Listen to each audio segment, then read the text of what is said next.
Hey everyone, it's Alexander, the real Mr. Robinson. So we are in the final full week of October, which means it's time for my annual marathon of horror / Halloween related reviews. So for those of you who are brand new to the channel, usually I spend the last full week of October reviewing 5 random horror movies or movies that just happen to be themed to Halloween in prep for, Halloween. Last year I reviewed all the Halloween sequels and the 2 Rob Zombie remakes. Jesus, I've already said Halloween so many times before I even got into the main title. But that was a special occasion because of the 2018 movie. Like I said before, I usually review 5 random horror movies, and that's what we're going to do this year. So with that being said, let's dive into the review.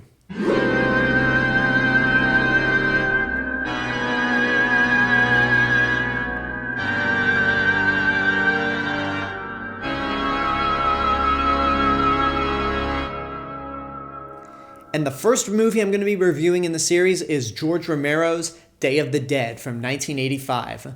This is the 3rd entry in Romero's Dead series, and much like with Dawn of the Dead, it's within the same world but doesn't feature any of the same characters from the previous film. In this movie, the group of characters that we're following live underground because the zombie apocalypse has just gotten to the point where the surface is overrun by zombies and you can't really live up there. And this movie is pretty much a classic scientist versus military type of scenario, where the military is pretty much in control of this entire operation, led by Captain Rhodes, played by Joseph Pilato, and all the scientists are putting their resources into either finding a cure for the outbreak or possibly tame the zombies and make them domesticated like pets.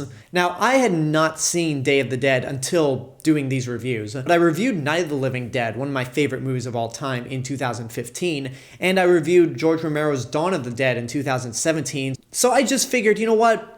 Why don't I just review a George Romero Dead movie every other year? So logically, we're going to go into Day of the Dead. And I heard the history about this movie, how when it first came out, people didn't really like it, but it's gotten more respect over time. Like I said before, I'd only seen this movie for the first time just now, and my first impressions are, what's wrong with people? Like, why was this not considered good when it first came out? Because I like it quite a bit. One of the things I really love about this movie is that it goes back to a more simple approach, sort of like with Night of the Living Dead. One of the things that I absolutely love about this movie right off the bat is the main character, Sarah, played by Lori Cardille. The reason is because she is the first female character in a George Romero movie that actually gets shit done. I mean, she's the main character, first of all, but she's tough. She's not afraid to stand up towards the military at all. And she really takes command throughout most of the movie when she is surrounded by some of the dumbest bastards you could think of. In the past 2 movies, the women were just downright useless. As much as I love Night of the Living Dead, and I still think it's the better movie, Barbara was the most useless character in that entire movie. Like, I hated Barbara. And then the woman in Dawn of the Dead was totally useless as well. So it's a nice change of pace for a George Romero Dead movie to have a strong female protagonist.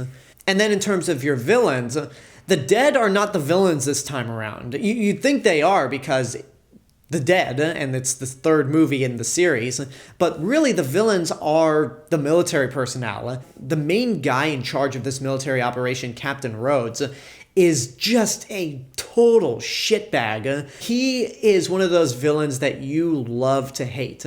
He's cold, he's ruthless, and Joe Pilato's performance might be a little over the top at points, but he sells it. Like, you watch this character throughout the whole movie and his lackeys and go, man, I hope you suffer in the worst way possible. I hope you get what's coming to you. And whenever he's on screen or when he's threatening somebody, you're really not sure what's going to happen. Everyone could easily be in danger. And it shows the angle of, yeah, the zombies might be a big threat, but human conflict is still very much a thing. As dumb as I personally think it is for there to be human conflict in the zombie apocalypse, that's a thing. And Captain Rhodes definitely sells it. Also, I gotta say that I really hated his henchmen. Not in the way you love to hate Rhodes, but you just hate these 2 guys because I found them to be completely obnoxious, downright sexist, and stupid as hell. I mean, they're supposed to be comic relief when you get right down to it, but they're just not as fun to watch as Rhodes is. Rhodes at least makes you nervous. With these two guys, you go, you know what? I don't have time to deal with your bullshit. I'm going somewhere else. I've got a better use of my time. Which is what Sarah often does throughout the entire movie. She's the smartest of the whole bunch. And she's the only one who has the guts to actually stand up to Rhodes and defy him. Another great character in this movie is the zombie Bub.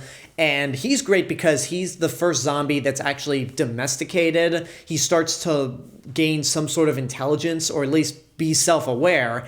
And it's just a nice sliver of hope that, hey, you know what? There could be a light at the tunnel. If we can domesticate this one zombie, then maybe things won't turn out so bad. Then maybe this could maybe not be a cure, but at the very least we might be able to coexist with zombies. At least until they starve to death and need human flesh. But speaking of human flesh, another great aspect of this movie is Tom Savini's special effects work. Now, one thing I never knew about with Tom Savini is that he was actually almost brought on board to do Night of the Living Dead, but he was drafted to be a Vietnam photographer where he had to take pictures of all the stuff going down in Vietnam. And I never knew that. And with me knowing that bit of knowledge now, it makes total sense for all the special effects work to be as gruesome as it is, especially in these movies, Dawn of the Dead and Day of the Dead. The effects here probably are the best of the series so far, because they're just so graphic. They look so realistic. There's never 1 second where you think that's fake. It all looks downright realistic, and they used actual cow guts. And during production, they actually had a ton of electrical problems, and the fridges that they stored all the guts in got spoiled, so they just ended up smelling worse than they actually smell. And it's just one of those things where, despite those problems, the movie still came out as great as it did. And again, I still think the special effects work is probably the best of the series. And that leads to some really gruesome deaths. There are people getting their eyes pulled out. There are people's guts spilling off the floor, whether it's human guts or zombie guts. There's a guy that gets his head ripped off by the zombies. And what really irks me with this death scene is that the zombies grab his neck as he's screaming, and they pull his vocal cords out, and his voice screeches as they're being pulled out, which is a really nice addition. Rhodes gets possibly the worst death of the entire series, if not the worst death of all zombie movies, where he just gets torn apart limb from limb, and as the zombies are dragging his feet with guts spilling all over the floor, his final parting words are "choke on it." So even in death, even when he is dying and scattered all over the place, he still has the balls to say "choke on it." It's such an iconic death that Edgar Wright knew that they had to give this death to the most despised character in Shaun of the Dead. And talk about a guy who really knows his zombie stuff. So this movie is fantastic. It's great. It's much better than I thought it would be, considering everything I heard going into it. I will say, though, one thing I don't like about the movie, god damn it, too many dream sequences. There are a lot of moments in this movie where Sarah has these dream sequences that seem real, but then she screams and then wakes up. And they do this about 3 times in the movie, and I'm just like, that is lazy, that's cheap. And then it goes for a long period of time without one of those dream sequences, and then at the very last minute they had to throw one in, and I'm just like, god damn it. Like, you could have avoided doing so many dream sequences or fake outs, but yeah, that's the only thing I really don't like about the movie. Other than that, it's a great zombie movie. I might like it as much as I do Dawn of the Dead, but I still prefer Night of the Living Dead more. Night of the Living Dead still creeps me out to no end, especially considering that I don't find zombie movies all that scary. Like, after Shaun of the Dead and Zombieland, zombie movies just don't really frighten me all that much. But they're still fun to watch, and Day of the Dead is a movie that's absolutely worth seeing in your lifetime. It has some great special effects, a great 80s synthesizer score, not as good as the score in Dawn of the Dead, but still pretty damn good. Characters that you love to root for or love to hate. It's just fun all around. And the best part of the movie is that it's quick. It moves fast, it never bullshits around outside of those dream sequences, and it knows exactly when to end. And there you go, that's my review for Day of the Dead. With tomorrow's review, we're gonna get into another 80s classic, and one that's definitely more lighthearted than this movie. But first, I wanna know what you guys think about Day of the Dead. If you've seen it, what did you think? Out of the first 3 George Romero zombie movies, which one is your favorite and why? Whatever the case may be, let me know in the comments below. And until next time, I hope you enjoyed this review. Don't forget to subscribe to the channel, give this video a like, and of course leave a comment. Don't forget to support my Patreon page, follow me on social media, and until next time, this is the real Mr. Robinson telling you there's only one.